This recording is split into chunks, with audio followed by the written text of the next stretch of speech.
Sebagai ajang seleksi atlet karate Sumatera Selatan menghadapi Kejurnas Karate tahun 2025, Forky Sumsel menggelar kejuaraan karate dan festival memperebutkan piala Ketua Umum Forky Sumsel.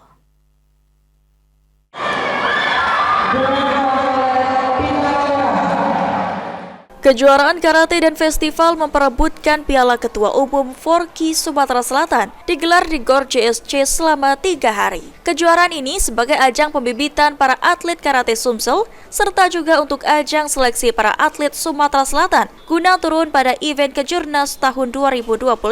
Nantinya, para atlet yang meraih prestasi di kejuaraan ini akan dilakukan pembinaan dan dalam ajang Kejurnas mendatang bisa meraih medali dan mengharumkan nama Sumatera Selatan. Sasaran kami untuk para pemenang ini selama ini kan mungkin setelah mereka menang tidak ada pembinaan. Makanya tadi kami ngobrol dengan Pak Gubernur, berikut juga dengan yang mewakili Kapolda dan Pangdam tadi, kami minta tolong dibantu backup bagaimana supaya pemenang-pemenang ini nanti jangan dilepas, terus dibina sampai diasah terus sampai dengan mereka menjadi atlet yang profesional, handal dan dapat membanggakan nama Sumatera Selatan. Sementara itu, Koni Sumsel melalui Wakil Ketua Umum 1 berharap agar nantinya cabur karate bisa terus berkembang dan menjadi salah satu cabur yang dapat menyumbangkan medali untuk Sumsel di ajang PON mendatang di NTB, NTT.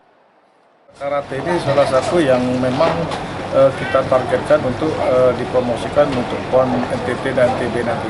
Kita akan masukkan atlet yang terbaik dari Forky ini untuk berada di Surabaya Gold selama sampai dengan 2008 dan kami akan support untuk kejurnas-kejurnas yang akan diikuti. Koni Sumsel sendiri menargetkan cabur karate dapat kembali berjaya seperti sebelumnya bersama 25 cabang olahraga perorangan lainnya. Tim Liputan PAL TV.